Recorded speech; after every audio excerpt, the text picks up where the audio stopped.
Captain Darla Whitmore thought she could manipulate the truth and humiliate another innocent black man for social media fame, until she found out he was a federal agent sent to investigate her. Elijah Torrance hadn't planned to stay in Sycamore, Georgia. It was supposed to be a short assignment, another small dot on a long map of quiet towns where loud things happened behind closed doors. But from the moment he stepped off I-16 and rolled into town in his beat-up gray Impala, he knew this place was different. Not because it was worse than other towns he'd seen, though that would come later, but because of how normal everything looked. You wouldn't expect trouble here. A main street lined with American flags and church marquees, family-owned hardware stores, and a local diner that still made banana cream pie from scratch. People nodded when they passed you. Kids rode bikes without helmets.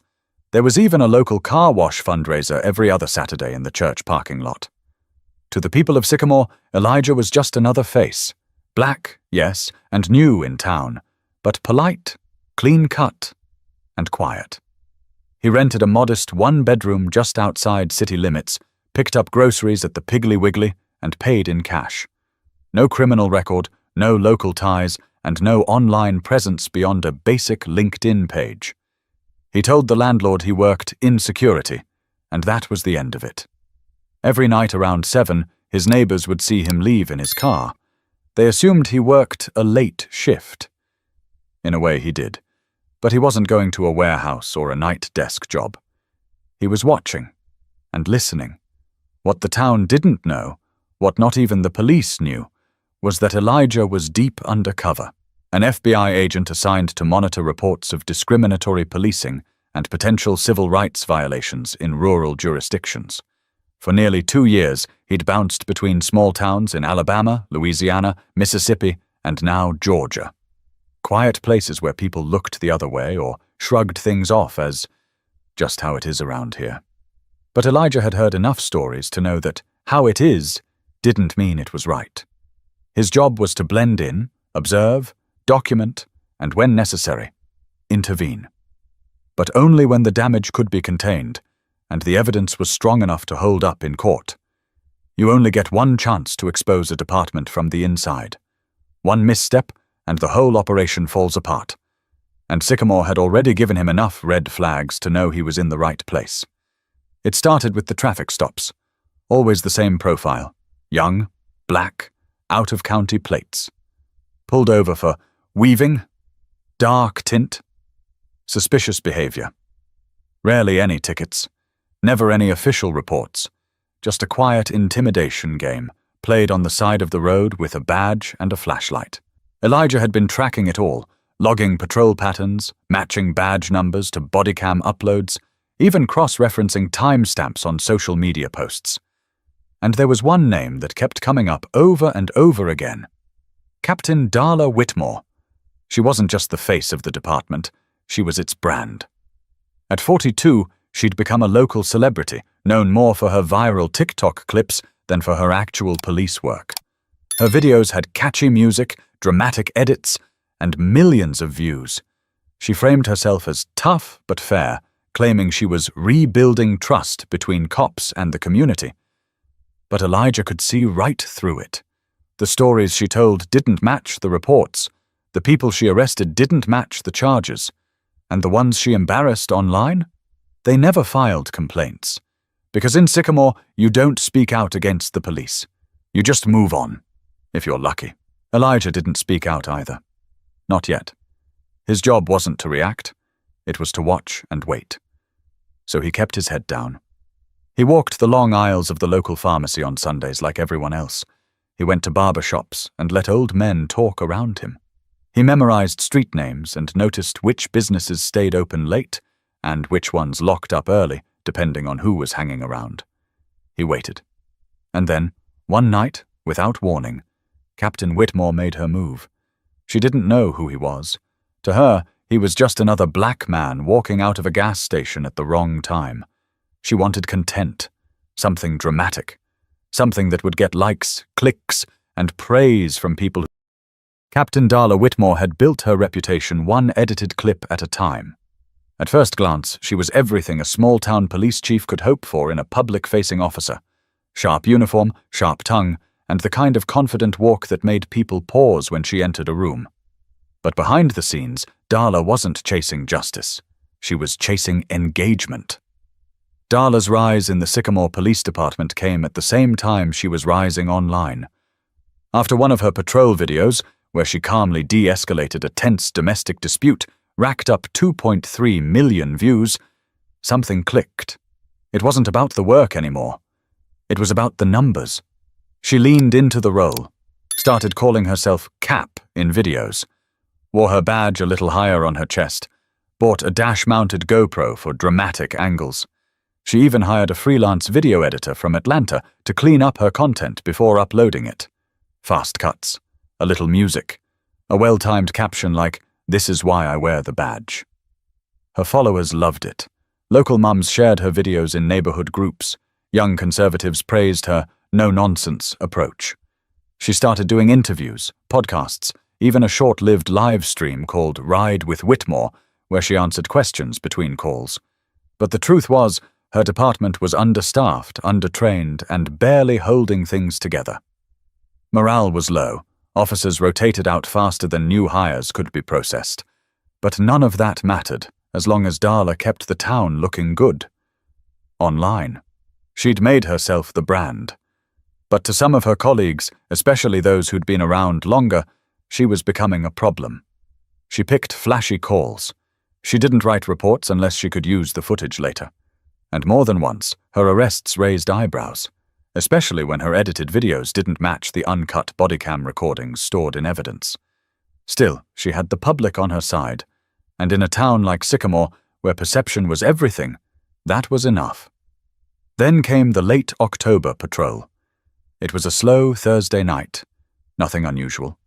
Darla was driving solo, live on her secondary Instagram account, responding to a few comments and talking about how the streets don't sleep when she pulled into the quick fuel gas station off Highway 60. That's when she saw him. Elijah. He'd just finished paying inside and was walking back to his car, hoodie up, hands in his pockets, calm, minding his business. To Darla, that didn't matter. She paused the live stream, killed the engine. Her GoPro was already rolling. She told herself it wasn't about race. She told herself it was about instincts, suspicion, gut feeling. All the usual justifications. But deep down, she was already scripting the voiceover in her head. This guy looked like he was up to something. You'll see why in a second. She approached Elijah's car with a flashlight and a fake smile. Claimed he didn't use his turn signal. Asked what he was doing out so late. Requested ID. Told him to step out. He complied. Calm. Respectful. No raised voice. No attitude. Just questions. Am I being detained, officer? Can you tell me the reason for the stop? Darla started getting irritated. He wasn't giving her conflict. No outbursts. No threats. Just cold, quiet control. The kind that didn't fit her usual video narrative. So she escalated. She claimed she smelled marijuana. There was nothing. She claimed she saw a bulge in his jacket. There wasn't one. And then she went for the big move, ordered a search of the vehicle. Elijah didn't resist. He nodded. Go ahead, he said. She looked confused for a moment, then popped the trunk like she owned it. No drugs, no weapons, not even a traffic violation. Just a man with a clean record and a calm tone. But Darla had the footage. She figured she could cut it up later. Add a few voiceovers.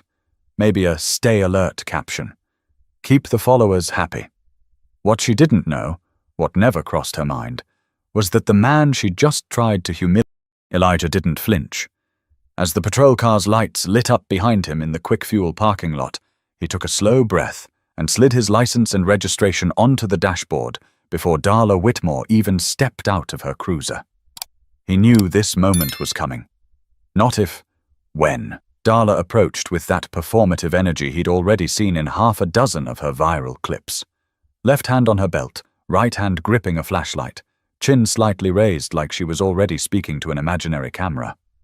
She tapped the back of his car and circled to the driver's side. You in a hurry tonight, sir? No, ma'am. You know why I pulled you over? No, ma'am. I just got gas. You didn't signal when pulling into the lot. Elijah didn't argue, didn't smile, didn't offer extra words. She wasn't looking for cooperation. She was looking for material. You from around here? He nodded. Just moved in last month. Over near Dogwood Avenue. She studied him. Something in her expression flickered. A pause. Like she was trying to place him, but couldn't. Got ID on you? It's on the dash. She grabbed it and stepped back, but instead of going to her cruiser, she lingered, looked at the back seat, shined her light around, then leaned in again. Mind stepping out for a second? Elijah stepped out, calmly, slowly, hands where she could see them. The whole interaction was being recorded, not just by her GoPro, but by his device as well. A high-end pinhole lens built into the collar of his jacket, audio synced in real time to an encrypted server. This wasn't just field observation anymore, it was evidence gathering. Just want to make sure everything's clear, Darla said, already moving toward the passenger side. You're searching the vehicle? I've got reasonable suspicion. You smell marijuana? She hesitated, just long enough to reveal she hadn't prepared that excuse. I saw something in your jacket. Could be a weapon. He opened the jacket slowly. Empty pockets. You're free to look, he said, stepping aside. She popped the trunk. Inside, a duffel bag of folded laundry, a small first aid kit, a flashlight, and a clipboard with blank forms. No drugs, no weapon, no probable cause. She looked irritated. He looked patient. It was a standoff, but not the kind she'd expected. Okay, she muttered. You're good to go. Elijah raised an eyebrow. Do I get a citation? No, just a warning. For what? She didn't answer. Instead, she walked back to her car, leaving him standing beside his open trunk, waiting, still as a stone. That night, Darla uploaded a short 22-second clip to her TikTok account. It showed Elijah getting out of the car, edited just right to suggest tension. She added the caption, "Late night stop. Always trust your gut. Stay safe out there." It racked up 40,000 views in the first hour, but she made a critical mistake. She left in 3 seconds of background audio that her editor didn't catch. In it, you could hear Elijah clearly saying, "You're searching the vehicle without a warrant?" It was enough. Enough for analysts at the Bureau to confirm what Elijah had been reporting for months. Fabricated stops, unlawful searches, and selective targeting based on race. Darla wasn't just a problem. She was a liability with a badge and a ring light. That night, Elijah submitted his full field report.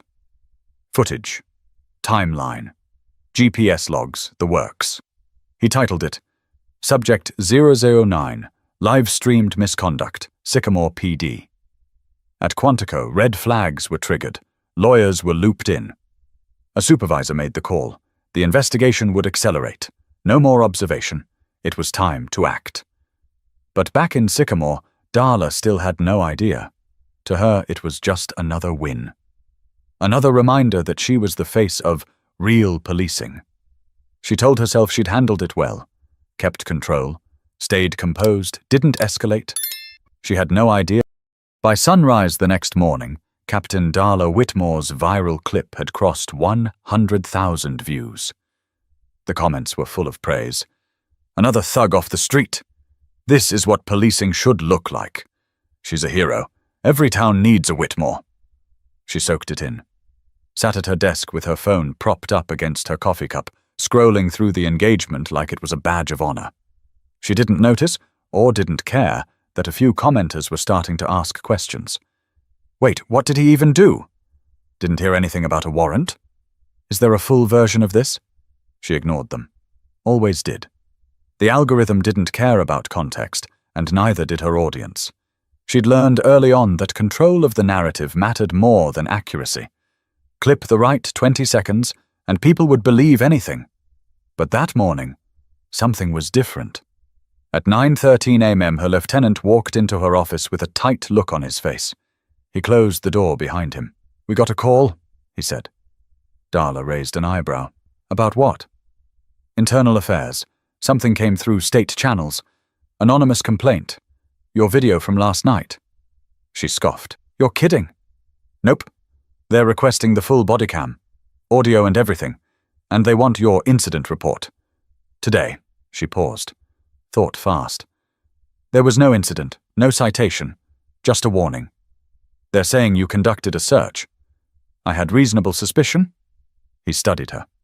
Well, you'll need to put that in writing. Darla leaned back in her chair. She didn't like being questioned, especially not by her own team. She ran this department unofficially, if not by title, and she had never been challenged over a simple traffic stop. She thought back to the encounter. That man, Elijah, something about him didn't sit right. He wasn't scared. He wasn't defensive. He was still, focused, like someone taking notes in his head, like someone who expected to be wronged, but wasn't surprised. She shrugged it off. Fine, she said. I'll get the report done. But even as she said it, a twinge of unease crept in. That stop hadn't gone the way she wanted. No drama, no confrontation, just a man who gave her nothing to work with. Still, it was too late now. The video was out. The narrative had been shaped.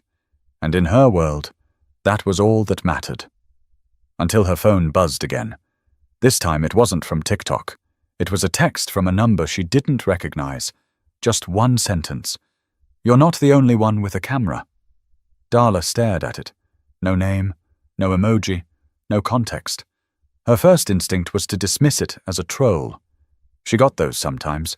Jealous nobodies, keyboard warriors. But something about this message felt different. Direct, cold. She didn't reply. Instead, she pulled up the video on her feed and watched it again. 22 seconds. At first, it looked clean. But then, there it was. 3 seconds of audio at the 0:14 mark. You're searching the vehicle without a warrant?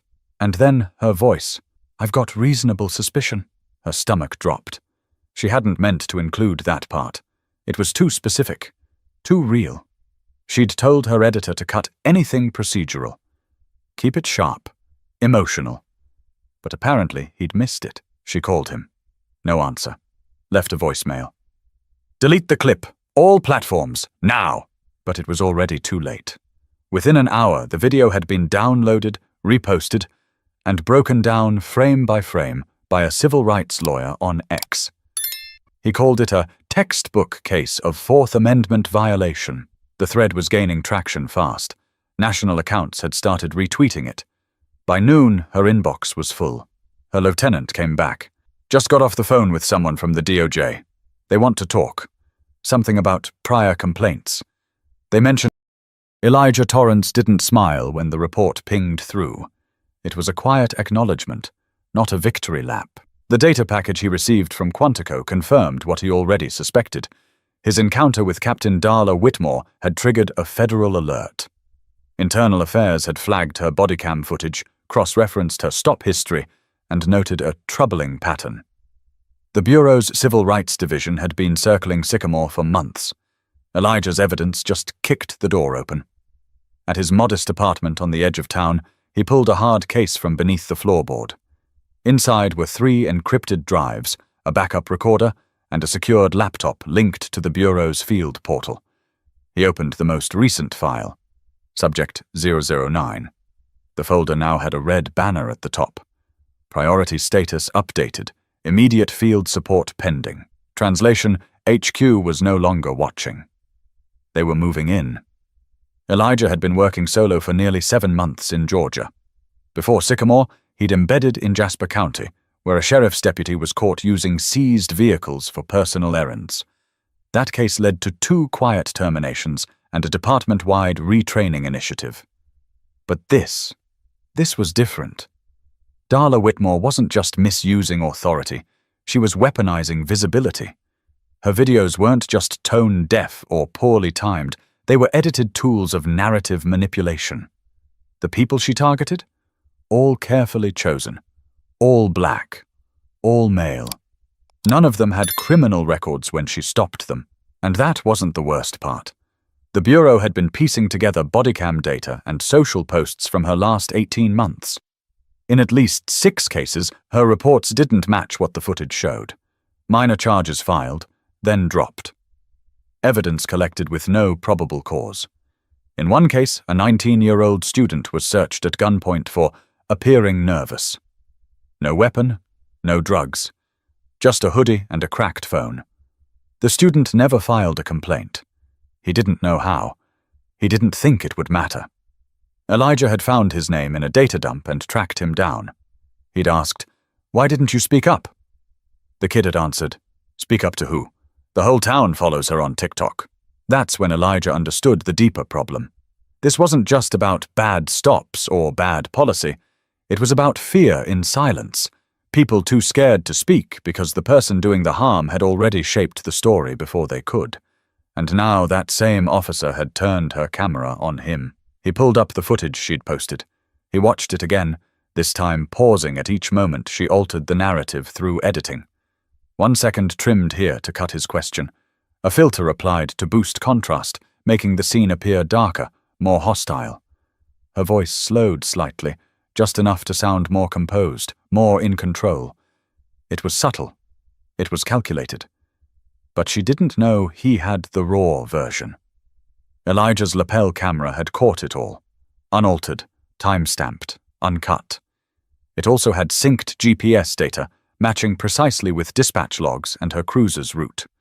He packaged the evidence into a new file. Video discrepancy. Intentional misrepresentation. Suspected. He uploaded it. Then he waited. 2 hours later, a secure message blinked across his screen. Field supervisor en route. Code Gray, briefing initiated. He exhaled slowly. They were coming. The Bureau rarely escalated to a Code Gray. It meant they believed an officer's actions posed ongoing harm to civilians and that intervention was necessary before public trust was completely destroyed. It also meant Elijah was no longer just an observer. He would now act as a key witness and, if needed, an undercover handler during the takedown. He opened a second file, labeled Darla Whitmore Public, and the next move was hers. She just didn't know that every step she took from now on was being recorded, twice. By Friday afternoon, the pressure was no longer subtle. Captain Darla Whitmore stood in front of her mirror at the station, applying a bit of powder beneath her eyes. She'd barely slept, but her face had to look fresh. The camera didn't forgive fatigue. It was Community Outreach Day. She was scheduled to give a speech at Sycamore Elementary about staying strong and making good choices. She knew what people expected. The firm, fearless woman in uniform who kept the streets clean and looked good doing it. Her hair was sharp. Her badge shined. But something had changed. The comments on her latest video had shifted. It wasn't the usual praise. They were starting to question her. This doesn't look right. Where's the full footage? Why didn't he get a ticket? Isn't this illegal? She brushed it off, told herself it was just noise. But there were too many to ignore. Her follower count was still growing, but engagement was dipping. The algorithm was smart. It sensed hesitation. Then the call came in. A teenage boy, 16, had been stopped outside a convenience store on the south side of town. One of her officers, Jimmy Langston, claimed he fit the description of a theft suspect. No weapon, no charges, just a public stop, drawn weapon, and a young man sobbing on the sidewalk. Standard procedure? Maybe. But it was recorded. Not by Langston. By the boy's mother, Tiana Riggins, who arrived just minutes into the encounter. And Tiana wasn't just any local mom. She was a journalist. Formerly a producer in Atlanta, she'd moved back to Sycamore to care for her aging parents. Quiet, steady, but sharp. And when she posted the video to her personal Facebook page with the caption, "My son is not a suspect. He's a student walking home from school," it went viral in a very different way. By evening, it had 600,000 views. Darla's name wasn't in the clip. She wasn't even on the scene. But in the comments, she was everywhere. Where's Whitmore now? She taught them this. This is what her training looks like. Tiana was already being interviewed by a local podcast. She mentioned a pattern. She mentioned Elijah. Darla heard the name and froze. She turned off her screen. Suddenly, things that had once been background noise were now shouting in her ear. The sergeant's quiet glances, the lieutenant's tight tone, even the receptionist's clipped smile.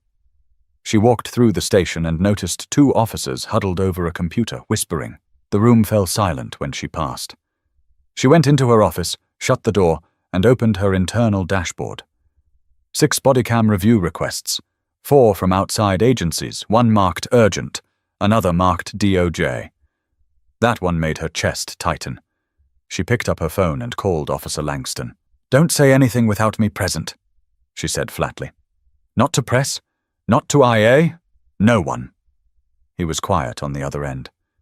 Then, "Cap, you think this is about that guy from the gas station?" She didn't answer, just hung up. Her control was slipping, and fast. She pulled up Elijah Torrance's license again. Still clean, still unreadable. The more she thought about him, the more something gnawed at her. He hadn't acted like someone caught off guard. He'd acted like someone expecting that stop, like someone studying her. And now she was the one being studied. She checked the local paper's homepage. A blurry screenshot of her from one of her past traffic stop videos sat next to the headline. "Pattern of profiling? Sycamore PD under fire amid viral complaints." She slammed the laptop shut. There was still time to fix this. She told herself that if she just stayed visible, kept posting, kept smiling, people would forget. She'd spin it. Say the department was cooperating. Say the video was out of context. Say the media was twisting things. She just needed one good video. One win. Something bold. She grabbed her keys. If the public wanted transparency, she'd give it to them.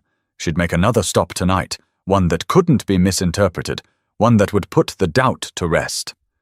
What she didn't know, what she couldn't have guessed, was that the FBI already had a surveillance team in town. Quiet, close, and watching every step she took. They didn't need to chase her. They knew her ego would bring her straight to them.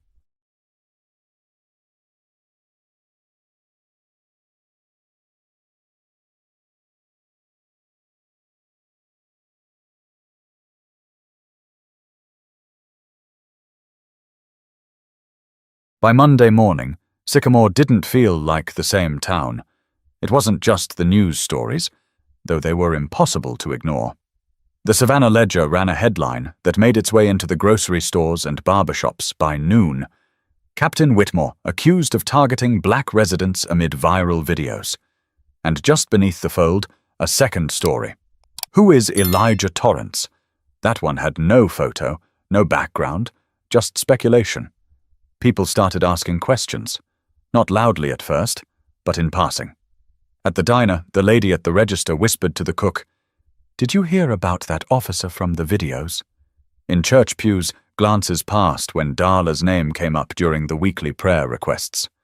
On local talk radio, one of the usually pro-police hosts said, "If this is true, we got a real problem." At first, Darla thought it would pass. She'd weathered criticism before. Angry parents, civil complaints, a few protesters back in 2021 that barely lasted 2 days. This time, she figured it would blow over too. But the pressure wasn't just external. Inside the department, the mood had shifted. Officers were avoiding eye contact.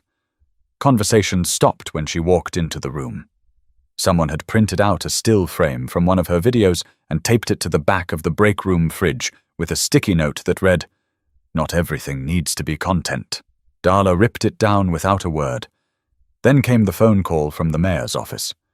The town's mayor, Glenn Harrow, wasn't known for taking sides. A retired insurance broker, his priority had always been keeping Sycamore quiet and business-friendly. But now, with 3 news trucks parked outside City Hall and national headlines mounting, he had no choice. He asked Darla to come in, off the clock. She sat across from him in his office, legs crossed, arms stiff. "We need to issue a statement," he said. "I already did. I told local press the footage was being reviewed. Not that kind of statement." She didn't speak. The mayor leaned forward. "Darla, this isn't just internet drama anymore. You're a face now, not just of the department, of the town. And this town's getting hate mail." "I've done nothing wrong," she snapped. He nodded slowly. "Maybe. But perception matters more than ever. And the perception is that this department targets black residents for the sake of clicks." "You think I care about clicks?" The mayor didn't answer. He didn't have to. Darla stood up. "I'm not stepping down. I'm not asking you to," he said. "Yet." She walked out, heart pounding. She didn't go back to the station. Instead, she drove aimlessly through town, past the gas station where she stopped Elijah, past the school where she gave speeches, past the park where she once filmed a video handing out popsicles to kids during the summer. And everywhere she saw the same thing. People watching her, not waving, not smiling, just watching. Even her most loyal supporters were suddenly silent. No new shares, no likes, no reposts from the usual pages. That night, things got worse. The civil rights attorney who'd first reposted Elijah's footage published a full breakdown. Side-by-side comparisons of Darla's edited clips and bodycam records obtained through a FOIA request. The discrepancies weren't small. One clip had removed 18 seconds of dialogue where the subject asked, "Why are you arresting me?" Another had muted background audio that included another officer laughing about the stop. The attorney ended the post with a line that landed like a hammer. "This isn't community policing. This is theater." The post exploded. Mainstream outlets picked it up. National attention followed. And still, Elijah stayed quiet. People were starting to ask why. Some claimed he was just a guy who got lucky with a good lawyer. Others said he worked in tech. A few suspected something deeper. But no one really knew.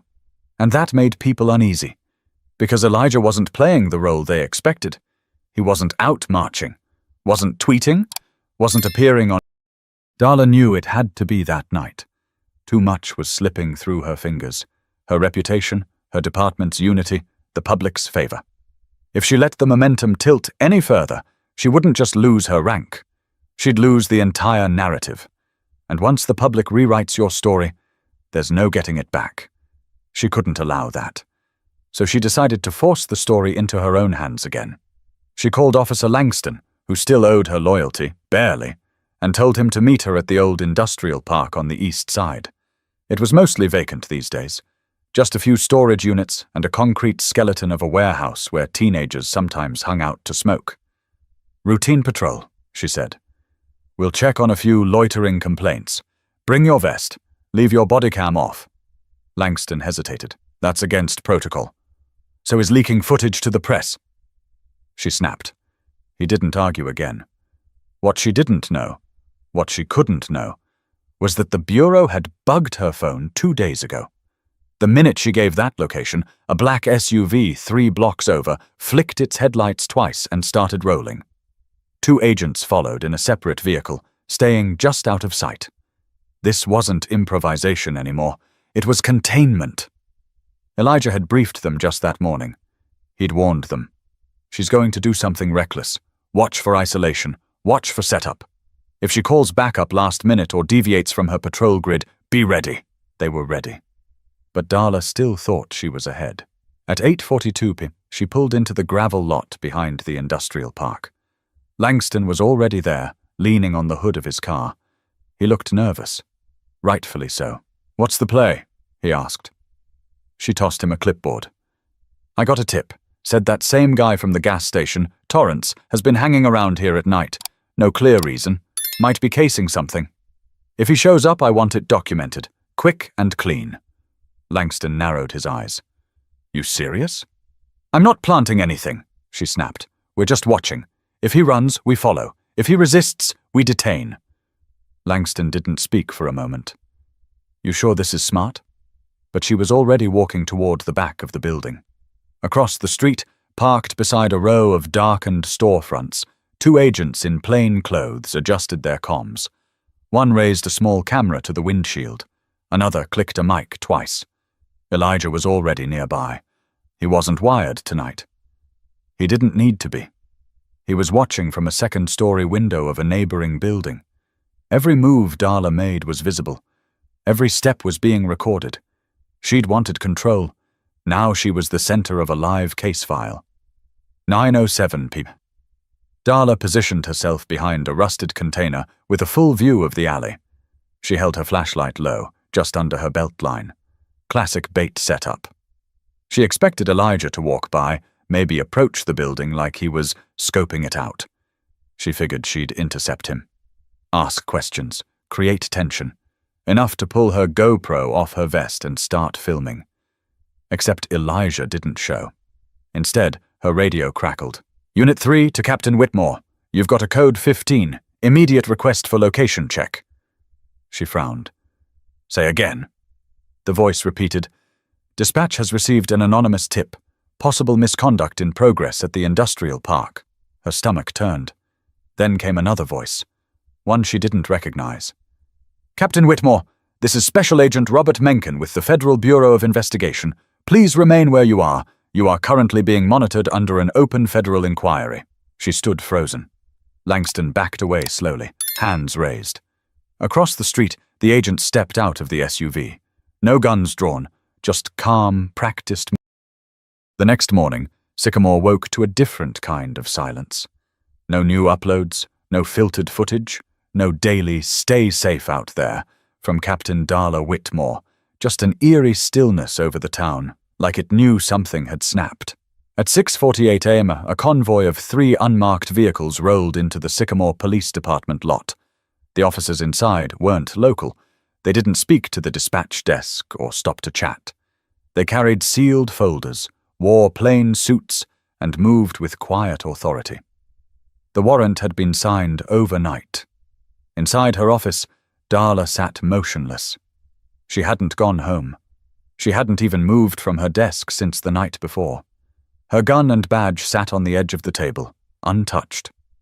Her phone had stopped buzzing around 3 a.m. It seemed the press, the trolls, and even her followers had finally gotten bored, or worse, convinced. She'd replayed the FBI's approach in her head again and again. The words still echoed. You are no longer in control of this narrative. She had built her career around the opposite. Every arrest she filmed, every clip she posted, it had all been about maintaining control, telling the story before anyone else could. Now the story had written itself, and it was out of her hands. At 7:04 a.m., the door opened. Agent Robert Mencken walked in with a calm face and a sealed folder in his hand.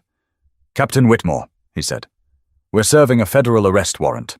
You're being charged with obstruction of justice, falsification of public records, and deprivation of civil rights under color of law. Darla didn't argue. She didn't stand. Just looked at the folder, then at him. You planned this, she said. Mencken nodded once. You planned it for us. She gave a tired laugh. And what about him? The one I stopped? Elijah Torrance is a federal agent. His assignment here is complete. She stared for a long moment, the realization settling in. It hadn't been an accident. She had been the target. From the moment he stepped foot in Sycamore, Elijah hadn't just been observing. He'd been waiting for her to make a move. And she did. Mencken read her rights, slow and clear. When it was over, she stood, placed her hands behind her back, and let him cuff her. Outside, officers who once admired her watched silently from the windows. Some looked away. Others didn't blink. One of the younger recruits shifted uncomfortably, like watching the ending of a story he thought would go differently. As Darla was led out the front door, a local reporter tried to get a quote. Captain Whitmore, any comment? She didn't speak, but behind her, someone else stepped into view. Elijah. He stood beside Agent Mencken for a moment, not as a suspect, not even as a witness, but as the one person who had seen it all, start to finish. His presence alone answered more questions than any press conference could. The reporter turned her camera to him. Sir, are you willing to comment on what happened here? He paused, then said simply, The truth speaks louder than edits. That was all. By noon, the footage of Darla being led out in cuffs had gone viral. This time, she was the one being recorded. No background music, no dramatic filters, just the raw sound of footsteps on concrete and a tight zip of handcuffs locking in place. Public reaction was mixed. At first, some diehard supporters claimed it was political, that she'd been set up, that good cops get punished now. But the evidence was too strong, the timelines too precise, the voiceovers she used didn't line up with her body cam footage, and the teen she tried to paint as aggressive had been praying quietly in the back seat of his mom's car the whole time. It all came out. The forced searches, the false reports, the pre-filmed arrest setups. Even the internal complaints she had suppressed were dug up and made public. By the end of the week, the department's website had a new interim captain. Darla's name was scrubbed, her personal pages deleted, her legacy erased not by haters or trolls, but by her own obsession with being seen. But this story wasn't just about her. At a small town hall days later, a group of residents met to talk about reform. Among them was Elijah, seated quietly in the back, listening. When someone asked if he... Weeks passed, and the dust that once hovered over Sycamore slowly began to settle. But the silence that followed wasn't the same as before. It was heavier. Honest. The kind of quiet that comes after something real, something raw, has been exposed. Darla Whitmore sat in a federal holding facility outside Atlanta. Her trial date hadn't been announced, but her charges had grown. The Justice Department added 2 more counts of civil rights violations and a conspiracy charge tied to her history of falsified reports. Her attorney, a mid-tier defense lawyer from Macon, was already floating the idea of a plea deal. But she refused to consider it. In her mind, she wasn't corrupt. She was misunderstood. Misguided, maybe. A little too ambitious. But not criminal. The public didn't agree. Public opinion had turned. Not because of one bad video or one high-profile arrest, but because patterns don't lie. When enough threads are pulled, the whole picture starts to show. In her case, it showed a career built on image over integrity, a digital presence crafted to distract from a crumbling core. The department, reeling from the scandal, was placed under temporary oversight by the Georgia Bureau of Investigation. Officers now wore new body cams with auto-upload systems.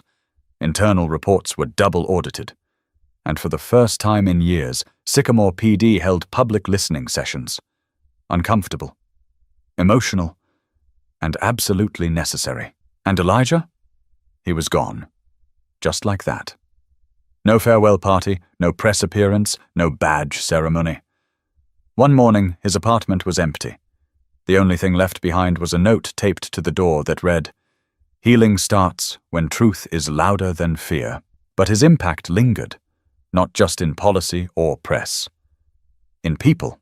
Tiana Riggins, the mother who recorded her son's wrongful stop, launched a local watchdog initiative. She called it Citizens First. Within weeks, they had over 300 members, black, white, old, young, all committed to one thing: accountability. At the town's monthly council meeting, a teenager stood and read a statement into the record. He said he was one of the boys Darla had stopped 2 years earlier. No ticket, no charge. Just humiliation. He said he'd carried that moment for 2 years, thinking he was at fault. Then he saw Elijah's story, saw the cracks in Darla's act, and finally believed he hadn't done anything wrong. Sometimes justice doesn't roar. It whispers. It shows up in small changes. A neighbor who used to say nothing now speaks up. A teacher who looks her students in the eye when she talks about fairness. A sheriff's deputy who rewrites how he trains his rookies. None of this made Sycamore perfect, but perfection was never the goal. Truth was. And truth, when told clearly and early, doesn't need to go viral to matter. It just needs to be believed. There were still critics, of course, people who said Elijah should have spoken out publicly, should have stayed and faced the community. But they missed the point. He was never the story. He was the mirror. And what Darla Whitmore saw in that mirror the night she tried to script one more arrest, what she tried to hide behind edits and captions, was the part of herself she never thought would be judged.